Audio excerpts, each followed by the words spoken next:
자, 영업의 현금 흐름 보겠습니다.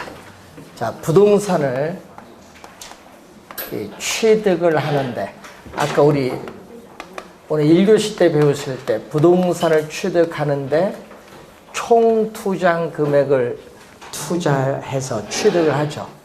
총 투자 금액은 자기 자본을 용어 배우실 때 뭐라고 배우냐면 지분 투자액이라고 배우셨어요. 지분 투자액. 그래서 내 돈과 또 뭐죠? 타인 자본은 대출금. 타인 자본, 대출금, 저당 투자액. 요걸 가지고 취득을 했어요. 취득을 했을 때 보유기간 동안에 부동산을 운영을 하면서 현금 수입과 지출이 발생한다. 이것을 거기 전문용어로 뭐라고 하냐면 영업 또는 운영에 따르는 현금 흐름을 계산을 한다. 이 현금 흐름 계산하는 과정, 요 수식이 매년 출제를 합니다. 자, 매년 출제를 하는데 이걸 어떻게 암기를 하냐, 이게 중요하죠. 자, 단위. 여러분 요즘 시험에 보면요, 이 단위는 뭐 토지인 경우에는 제곱미터로 나와. 1제곱미터. 그리고 임대용 주택일 경우에는 뭐 어떻게 나와요? 메토. 또 사무실 때는 또 뭐야? 메실. 이렇게 나오겠죠. 그래서 단위당 예상되는 임대료 계산은 항상 뭘로 계산? 연간. 그러니까 월 임대료 주어주면 12개월 곱해주면 돼요. 단위당 예상되는 연간 임대료에다가 임대 단위수를 곱하면 되겠죠. 자, 여러분 한 실당 1,000만 원 하면은 10실이 있으면 얼마죠? 1억 원. 이런 식으로 임대 단위수를 곱해주면은 이 임대 단위수를 100% 완전히 임대됐을 때 얻을 수 있는 최대한의 임대료 수입을 가능 총소득 또는 가능 조소득. 여러분 이 총은 조거든요. 그로스. 또는 잠재라고 해요. 거기에 포텐셜은 잠재거든요. 잠재 총소득. 그래서 가능 총소득, 가능 조소득 또는 잠재 총소득이라고 해요. 최대한의 임대료 수입인데, 근데 100% 완전히 임대되기 어렵거든요. 우리나라는 평균 공실률 약 5%. 시험 문제 보면 5% 공실이 제일 많이 나오는데, 이 공실 및 또 뭐가 있다? 불량 부채가 있어요. 불량 부채는 임차인이 임대인에게 임대를 못 줄 경우니까 이걸 다시 쓰면은 시험 문제는 이 지문으로 또 많이 나오죠. 회수가 불가능한 임대료 수입. 회수가 불가능한 임대료 수입이다. 그래서 공실 및 불량 부채다. 회수가 불가능한 임대료 수입. 여기다가 뭐를 더준다? 우리는 기타 소득. 기타 소득은 영업의 현금 흐름이 아니라 영업 외입니다. 자, 여러분 건물의 주차료 수입, 영업 외 수입이 있죠. 또 건물에 또 뭐가 있어요? 자판기 수입, 뭐 이런 거. 또 임대용 주택 하면 또 요즘 세탁기 뭐 1,000원짜리 놓고 하잖아요. 이런 것은 전부 영업 외에 발생하는 수입, 기타 소득입니다. 자, 이것을 더해주죠. 더해주면 뭐가 나오죠? 유효. 자, 유효 총소득. 그러니까 이건 공실을 고려한 임대료 수입이라고 해요. 공실을 고려한 임대료 수입이 나오는데, 요까지는 임대료 수입이에요. 임대료 수입. 임대료 수입을 받으면 이제 돈 나가는 게 있잖아요. 뭐가 나가요? 비용이 나가잖아요. 부동산을 운영하고 유지하는 데 드는 비용이 바로 뭐다? 영업경비야. 영업경비를 공제해 주면은 뭐가 나온다? 순영업소득. 순영업소득. 순수익을 구할 수 있다. 자, 순영업소득, 순수익을 구할 수 있는데, 자, 이때 영업경비에는 뭐가 있냐? 보유세인. 보유세인 뭐다? 재산세. 보유세인 재산세. 그리고 건물 같은 경우에 우리 또 화재, 보험료만 있는 것이 아니죠. 또 뭐가 있어요? 유지비, 관리비, 수선비, 또 각종 수수료, 또 수도요금, 전기요금, 뭐 전기세 이런 게 있죠. 또 뭐가 있어요? 또 관리, 회사에 의한 관리가 이루어지면 또 관리인이 있겠죠. 관리인에 대한 봉급. 뭐 또 여러분 또 건물 같은 경우 또 이런 게 있어요. 교통유발 부담금. 들어보셨어요? 고층 건물 내잖아요. 그런 부담금 이런 거 다 여기 들어가. 영업경비에. 그런데 문제는 영업경비에 포함 안 되는 게 있어요. 뭐냐? 소유자 봉급은 안 돼. 관리인 봉급은 들어가지만은 소유자 봉급은 포함되지 않아요. 경비 소유자이기 때문에. 또 개인적인 또 업무 비용도 안 됩니다. 개인적인 업무 비용도 포함이 안 되고요. 또 부동산 사용에 따라 소모되는 부동산 자체에 감가상각비도 포함이 안 돼요. 그리고 또 부동산 가치를 증가시키는 대수선비 있죠. 대수선비 이런 걸 뭐죠? 자본적 지출액 이런 것은 포함이 되지 않는다. 자, 그러면 순수익에서 또 뭐를 빼야 돼? 자, 순수익에서 요 비용을 이제 지출한 건 뺐으니까 대출 받았잖아요. 대출금에 대한 부채도 갚아야 돼. 그럼 대출금에 대한 부채를 갚아야 되니까 부채 서비스액. 자, 부채 서비스액을 뭐라고 하냐? 원리금 상환액. 원리금 상환액. 원리금 상환액은 원금 상환액에다가 뭐 이자 비용을 더해주면 되지. 자, 이걸 부채를 갚았으니까 부채를 갚으면 이제 세금을 납부하기 전 세전 현금 수지 또는 세전 현금 흐름이라고 해.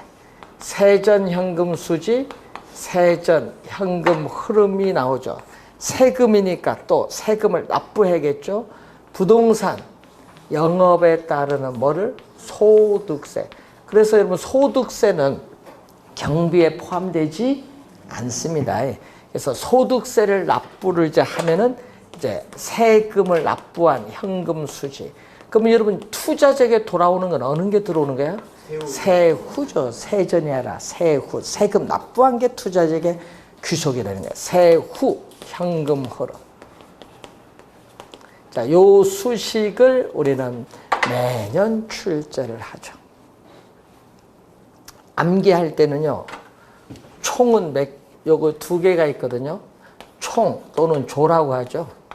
그래서 총은 두 가지. 가능 총소득, 유효 총소득 두 개 있고, 순은 여기 순영업소득의 순, 세전의 전, 세후의 후. 그래서 이 순서 총, 순, 전, 후인데 순서 요 순서는 돈이 들어온 거 빨간 색깔 돈이 들어온 겁니다. 총, 순, 전후. 돈 나가는 거 마이너스는 돈 나가는 거 뭐죠? 공영, 부, 소. 돈 나가는 거 공영, 부, 소 순서가 총, 순, 전후, 공영, 부, 소. 그런데 나중에 보면요, 요 네모 안에 들어갈 말 무엇입니까? 순서를 잘 알면 안 틀리는데 작년에도 뭐가 들어왔어요? 네모 안에 들어갈 말 무엇입니까? 출제했잖아요. 그러니까 순서는 꼭 기억해 두셔야 됩니다. 요거 간단해요.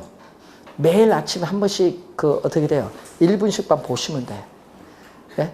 그러면은 이제 145일 정도 남았나요? 다 암기됩니다. 하여튼 무슨 수를 써든 이건 암기를 해놔야 돼요. 자, 소득세 계산을 해야 되는데, 자, 소득세는 두 가지로 계산하죠. 거기 보니까 순 영업 소득에서 출발하는 게 하나 있고, 또 하나는 세전 현금 수지에서 출발하는 게 있어요. 자, 우리 계속 이쪽에서 출제를 했는데, 자, 플러스는 세금 공제의 대상이 되지 않는 것, 세금 공제가 안 되는 것. 뭐가 나오죠? 자, 여러분 15년 지나서 주방용 우리 가구를 교체를 하는데 돈이 많이 들어요. 그럼 그 교체 비용을 만들기 위해서 매년 일정한 금액을 적립하는데 그것을 대체 충당금이라고 해요. 그래서 대체 충당금은 세금 공제의 대상이 되지 않습니다. 자, 마이너스는 세금 공제의 대상이 되는 것. 자, 마이너스는 세금 공제의 대상이 되는데 부동산 사용에 따라 소모되는 부동산 자체의 감가상각 비용 있죠. 이것은 세금 공제가 돼요. 감가상각엔 세금 공제가 되는데 요 두 번째가 주의를 좀 많이 해두셔야 됩니다. 두 번째. 우선은 순영업소득에서 출발할 때 뭐냐? 이자 비용에 대해서, 대출금에 대해서 이자 비용, 이자 지급액에 대해서 뭐가 돼요? 세액 공제가 돼. 그래서 우리 투자의 장점에 요건 세액 공제가 되잖아요. 그럼 요게 바로 과세 소득이 돼요. 그런데 문제는 세전으로 출발할 때는 좀 다르죠. 밑에서 여기서 출발할 때는 위에 원리금 상환액 중 이자는 세액 공제되니까 관계없는데 원금이 문제야. 이 원금은 상환하면은 그만큼 기간 말, 보유 기간 말에 자기 자본이 증가해요. 원금 상환액만큼. 그러기 때문에 원금 상환액은 세금 공제가 되지 않아요. 앞에서 이자는 세액 공제되니까 관계없는데 원금은 세금 공제가 되지 않는다. 그래서 플러스는 세금 공제 안 되는 거. 그래서 항상 요걸 잘 보셔야 돼. 두 번째 칸을 시험 문제. 자, 여기도 과세 소득이 나오죠. 이제 소득이 나왔으니까 뭐를 곱해주면 돼? 영업 소득 세율 몇 프로죠? 세율을 곱해주면 뭐가 나온다? 이제 영업 소득세다. 그래서 감가상각비는 뭐 계산할 때 필요하죠? 감가상각 비용은 뭐 계산할 때 필요해? 소득세 계산할 때 여기서 필요한 거예요. 감가상각비는 앞에서 필요하지 이 경비에 포함 안 되고 소득세 계산할 때 필요로 하는 항목입니다. 자, 그 내용이 거기에 지금 소득세 계산인데 플러스는 세금 공제의 대상이 되지 않는다. 마이너스는 세금 공제의 대상이 된다. 자, 일정 기간 보유해서 운영하다가 뭐를 하죠? 처분을 하는데 이 처분을 했을 때 차익이 있죠. 처분에 따른 차익이 투자자에게 되돌아가는데 이것을 지분복귀액이란 말을 써요. 자, 그럼 처분했을 때 우리는 매도한 가격이 나오겠지. 자, 작년에 또 여기 밑에가 바로 출제했는데 매도 가격에서 뭐를 빼줘야 돼요? 매도 경비 또는 매도 비용이죠. 매도 경비, 매도 비용에는 뭐가 있냐? 중개 보수, 법적 수속에 따르는 비용이 있어요. 이걸 빼주면은 이제 순 매도액이 나오고 순 매도액에서 또 처분 시에 대출받은 금액 중 못 갚은 돈은 다 갚아야죠. 못 갚은 돈을 미상환 저당 잔금. 미상환 저당 잔금이 미상환된 원금입니다. 미상환된 원금은 처음에 대출받은 금액에 뭐를? 잔금 비율. 잔금 중도 상환 시에 잔금 비율을 곱해주면은 미상환된 원금을 구할 수 있어요. 자, 그러면 이제 돈 미상환된 원금 갚았으니까 세금을 납부하기 전 투자자에게 돌아가는 목 지분 복귀액이죠. 자, 이것은 세전 매각에 따르는 현금 흐름입니다. 자, 여기서 또 세금 납부를 해야 돼요. 뭐를 납부해줘? 처분 시에 부동산 가격 상승에 따른 이득이 자본 이득에 대해서 세금을 납부해야 되는데 우리나라에서는 자본 이득세를 양도소득세입니다. 양도소득세. 자, 여러분이 미국 같은 국가에는 양도소득세가 없어요. 예? 양도소득세. 예? 요거 만든 사람 누굴까요? 예? 양도세. 이것도 여러분이 우리 과거 70년도 없었어요. 이것도 나온 데가 88년도가 나왔어요. 이거 얼마 안 돼요, 나온 지. 예? 과거 투자한 사람들은 진짜 좋아요. 양도소득세도 없지. 예? 또 부가가치세도 옛날에 없었는데 또 누가 만들었어요, 이것도? 부가가치세. 여러분 나중에 오프라면 부가가치세 내야지. 예? 간이가세가 아닐 때는 내야지. 뭐. 부가가치세를 이것도 도입을 한 사람이 누군지 아세요? 옛날에 이만석 국회의원. 예, 국회의장 하신 분 있잖아요. 동아일보 기자할 때. 그때 74년도에 어떻게 하면 세금을 걷어들 수 있냐 하니까 외국인이 이런 사례가 있다. 그러니까 그럼 그거 한번 만들어보자. 나온 게 부가가치세예요. 예, 벌써 그것도 한 40년 됐죠, 도입된 지. 예, 그 얘기잖아요. 세금 여기 많이 만들수록 안 좋습니다. 그럼 세금 납부하면 뭐? 세후 지분 복귀액. 그래서 이런 부동산을 우리가 취득을 할 때 내는 세금 중에 취득세도 있고 인지세도 있고 뭐도 있어요. 부가가치세도 있고 뭐 있잖아요. 이런 데 막 내면은 뭐 또 뭐가 있어요. 또 노노처 특별세 뭐 하여튼 붙는 게 더 많아요. 네? 그러다가 또 보유세도 내야지. 보유세도 내고 또 처분시에 또 세금도 내야지. 그러니까 세금이요 상당히 많이 내는 거예요. 우리나라는. 여러분 진짜 많이 내는 겁니다. 근데 외국에는요 부동산에 있어서 외국에는 취득세 거의 없어. 상당히 낮아요. 보유세를 비싸게 받아. 그 대신 양도소득세 없어. 보유세를 좀 비싸게. 근데 보유세를 비싸게 받거든요. 그럼 받아서 그것을 어디 썼느냐 그것을 어떻게 돼요? 여러분에게 통보해줘. 근데 우린 통보도 없어. 우리는 없어요. 지방세는 어디 써야 돼? 지방 거기서 쓴 데가 어디 썼느냐 그걸 통보해줘요. 외국에는. 우리는 없습니다. 그러니까 우리나라처럼 세금이 진짜 웃긴 세금이에요. 썼는지 통보해줘야지. 그래야 비싸게 내도 괜찮지. 그래서 저는요 양도소득세 없앴으면 좋겠어요.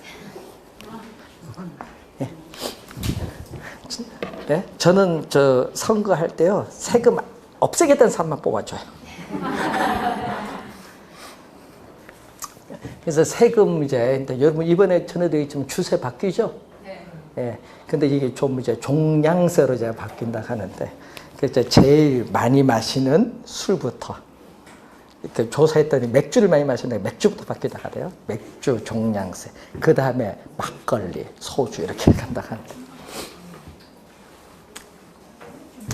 자, 하여튼 세금 요거 해서 꼭 출제하니까 잘 봐두십니다. 작년에는 요 두 개를 묶어서 괄호 안에 들어갈 말을 물었습니다.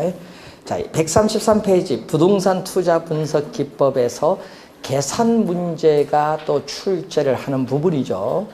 자, 우선 네 가지를 공부를 해 두셔야 되는데, 자, 그 중에서 우선 부동산 투자로부터 미래에 예상되는 현금 수입과 지출을 뭘로?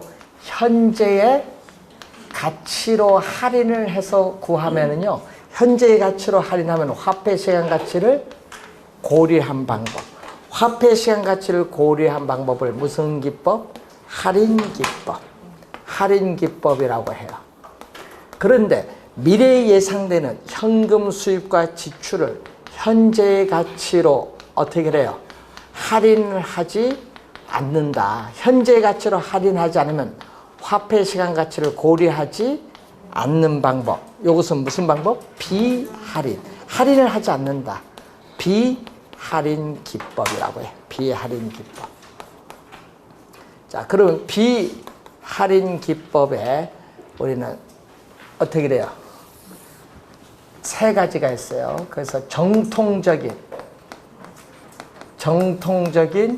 분석 기법이 있고, 그 다음에 어림세법, 어림잡아 얼마냐, 어림세법이 있고, 또 뭐가 있어요? 비율 분석법이 있어요. 비율 분석법.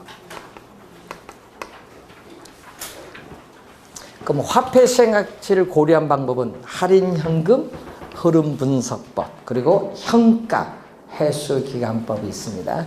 자, 제일 먼저 여기 나오죠. 정통적 분석 기법의 단순 회수기간법이 나와요.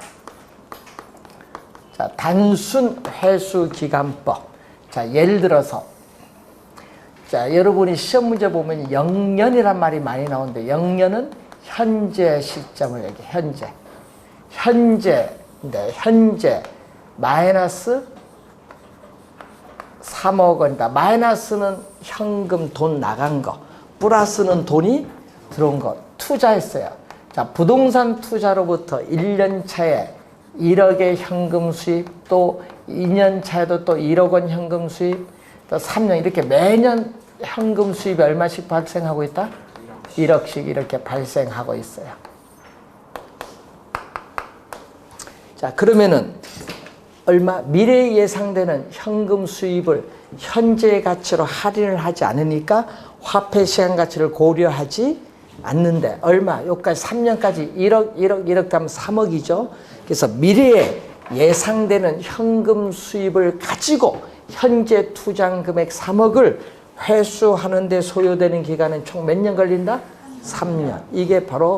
이것이 바로 단순 회수 기간이라고 해요. 단순 회수 기간. 그러니까 투자로부터 미래에 예상되는 현금 수입을 가지고 현재 투자 금액을 회수하는데 소요되는 기간을 말합니다. 그럼 3년이잖아요. 그럼 이제 독립적이란 말이 있거든요. 독립은 서로 영향을 주고받지 않죠. 그러니까 한 투자의 의사결정이 다른 투자에 영향을 미치지 않아요. 그럼 독립적 투자안일 때 투자안의 회수기간, 본인이 분석하고 있는 이 투자안에 여러분 단순 회수기간을 줄여서 그냥 회수기간이라고 합니다. 근데 현가는 반드시 붙여야 되고, 투자안의 단순 회수기간을 줄여서 회수기간. 그럼 회수기간이 지금 몇 년이다? 예를 들어서 3년이다. 이 3년이 기업이 설정한 목표로 하는 회수기간은 몇 년? 5년이다. 이 5년보다 훨씬 뭐다? 짧아요. 짧으면은 투자를 하죠. 빨리 회수하니까. 그럼 이때는 투자를 뭐 한다? 채택을 해요. 근데 이 투자안의 회수기간은 8년이에요. 근데 목표로 하는 회수기간은 몇 년? 5년이다. 자, 이게 커요. 그러면은 미래 불확실성에 따른 위험이 너무 높으니까 이때는 투자를 어떻게 해? 하지 않는다. 이 판단이죠. 판단. 자, 그리고 상호 배타적 투자라는 말이 있어요. 배타적이거든요. 자, 이때는요, 한 투자를 결정해. 예? 여러 개 투자 하나를 선택하면 나머지는 배제, 기각시켜버려. 나머지는 다 없애버리는 거. 이것을 뭐라고 하죠? 상호 배타적 투자인데, 항상 판단은 투자하는 거. 자, 투자를 채택하는 요겁니다. 항상 여기서 투자안의 회수기간이 목표로 하는 회수기간보다 짧은 것 중에서도 가장 짧은 투자를 선택한다. 가장 짧은 투자를 선택을 하는 것을 우리는 상호 배타적 투자. 28회 시험에 출제를 했었죠. 요 지문. 자, 그런데 문제는 이 단순 회수기간법을 보완한 게 현가 회수기간이라는 게 있습니다. 자, 요 1년 차에 1억을 현재 가치로 할인하면 1억보다 작습니다. 또 2년 차에 1억도 현재 가치로 할인하면 1억보다 작고, 또 3년 차 1억도 현재 가치로 할인하면 1억보다 작은데, 이걸 다 더해봐야 3억이 안 나와요. 그럼 더 할인해야 돼. 몇 년 차에 있는 거? 4년 차까지 할인에 들어와야 3억이 만들어지겠죠. 그래서 미래에 예상되는 현금 수입을 현재 가치로 할인한 다음에 현재 투자 금액을 회수하는데 소요되는 기간을 뭐라고 하죠? 현가 회수 기간법이라고 해요. 그러면 현가 회수 기간일 때 현가는 반드시 뭐를 붙여야 돼? 현재 가치로 할인한 건 반드시 붙여줘야 돼요. 이 현가 회수 기간법은 뭐를? 화폐 시간 가치를 뭔다? 고려한 방법이다. 현가 회수 기간법은 현재 가치로 할인하기 때문에 화폐 시간 가치를 고려한 방법. 자, 시험 문제에 우리가 17회 시험과 19회 두 번 출제한 지문이 되겠죠. 자, 그리고 회수기간법의 최대의 단점은 지금 3년 회수했으면은 3년 이후, 회수기간 이후에 현금 흐름은 고려하지 않는다는 문제점은 가지고 있어요. 너무 회수기간만 따지다 보니까. 자, 그리고 회계적 이익률법 또는 회계적 수익률법이라고 해요. 자, 회계적 이익률법. 시험 문제에 제일 많이 출제된 게 뭐냐? 요걸 출제해서 회계적 이익률법, 회계적 수익률법은 화폐 시간 가치를 고려하지 않는다. 이걸 제일 많이 출제했어. 정답으로 한 4번은 물은 것 같아요. 그만큼 많이 출제했습니다. 회계적 이익률법은 회계적 수익률법이라고도 하는데 하여튼 화폐 시간 가치를 고려하지 않는다. 자, 그러면은 회계 여러분 장부 있잖아요. 회계 장부상에 기입이 되어 있는 수입도 있고 비용도 있어요. 그걸 가지고 계산합니다. 그래서 우선 회계적 이익률의 개념 보시면은 회계적 이익률은 어떤 개념? 우리 연평균, 매년 평균적으로 발생하는 순이익이 있어요. 이 순이익을 또 매년 평균적으로 발생하는 투자한 금액으로 나눠주면 돼. 투자 금액으로 나눠주면 이게 회계적 이익률.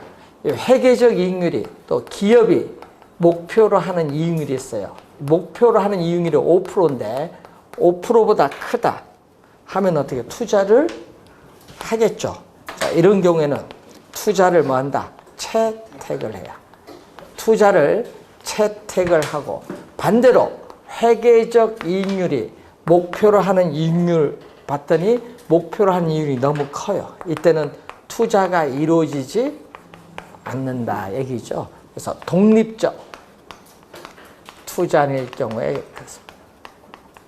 자, 이때 또 상호 배타적 투자일 경우에는 상호 배타적 투자일 경우에는 뭐가 회계적 이익률이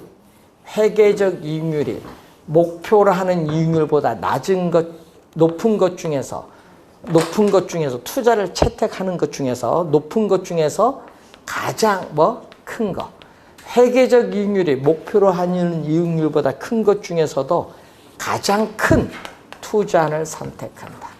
가장 큰 투자를 선택한다. 요거 작년에 출제했어요. 회계적 이익률이 목표 이익률보다 큰 투자한 중에서도 가장 큰 걸 선택하는 걸 뭐라고 해요? 상호 배타적 투자. 작년에 출제한 지문. 자, 요 두 가지는 뭐죠? 우리는 정통적 분석 기법으로서 화폐 시간 가치를 고려하지 않는 방법입니다. 자, 어림세법이 있어요. 자, 여러분 어림잡아 얼마.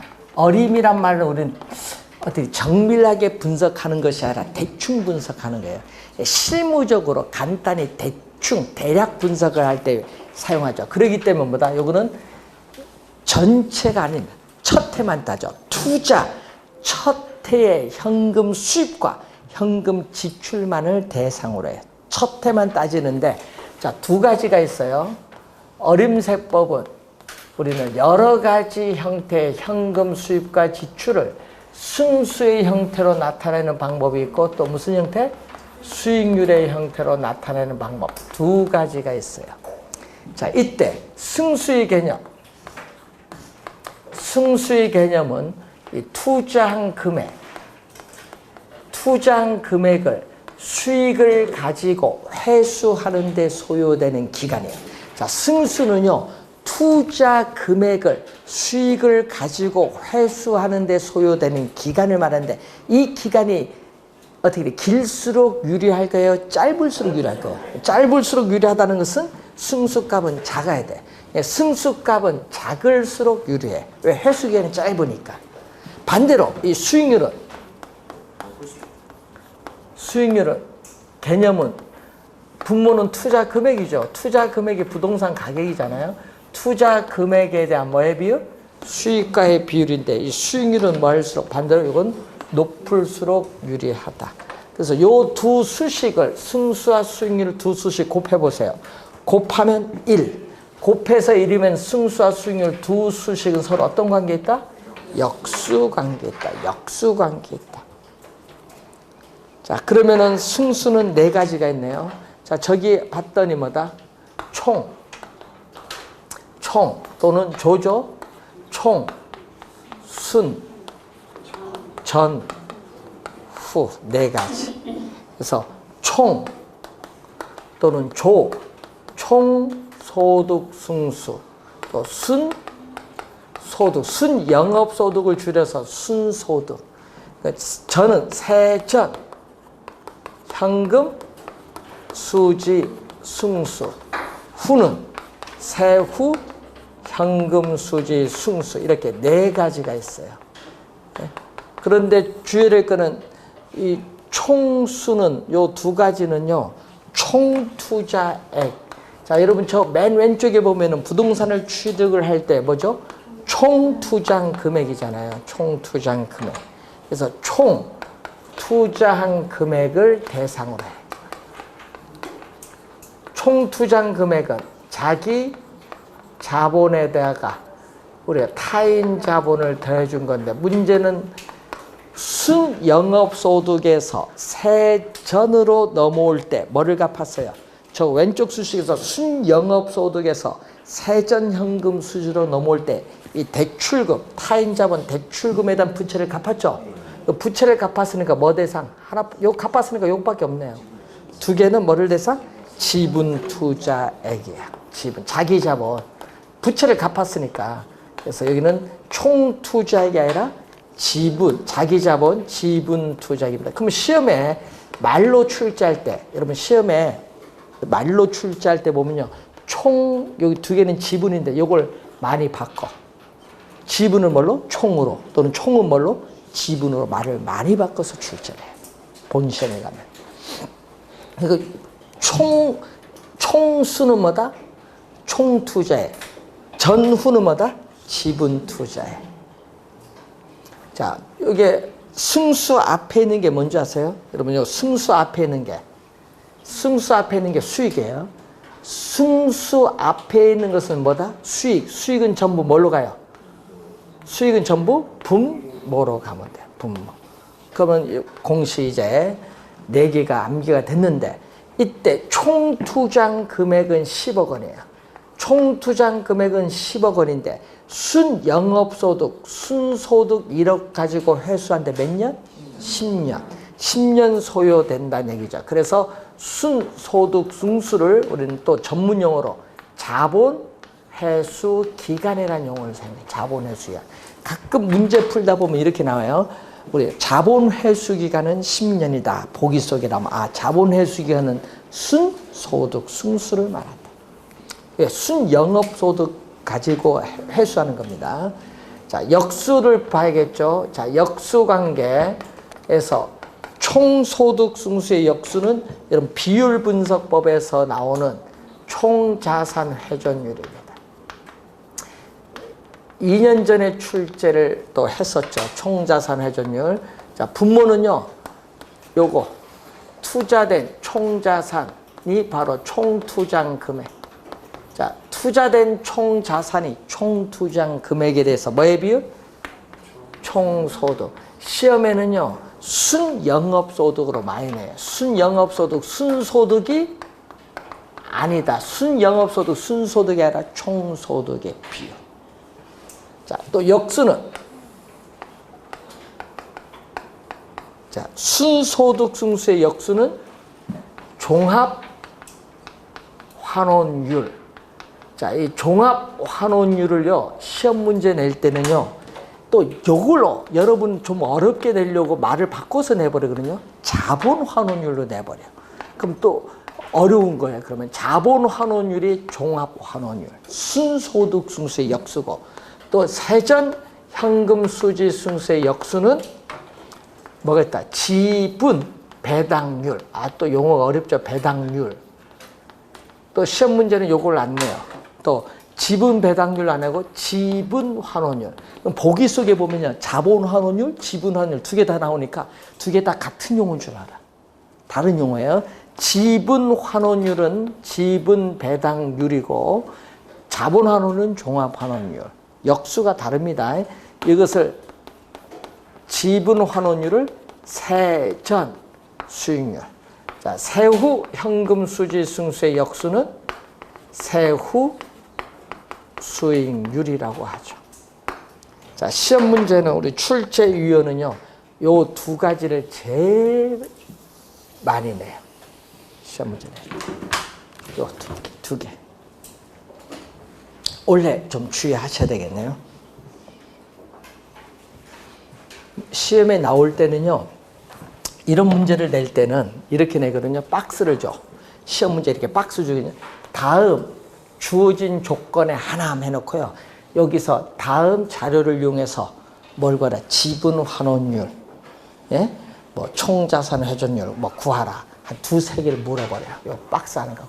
그럼 보기에 1, 2, 3, 4, 5가 나오죠.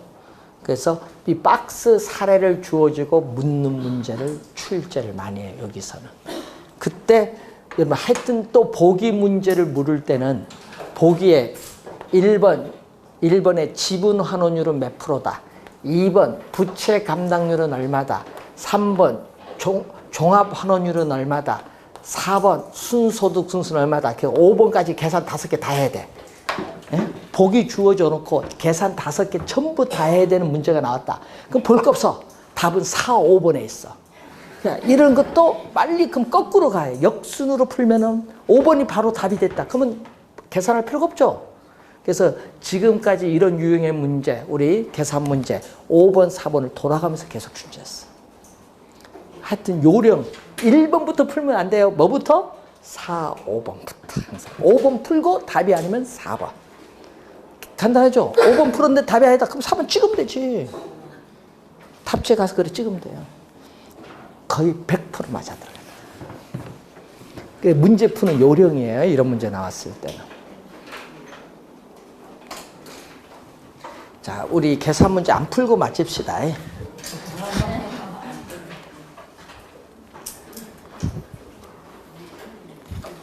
자, 우선 여기까지 했는데 이제 두 가지 남았는데, 자, 요즘에 그 할인 현금 흐름 분석법은 여기 있죠.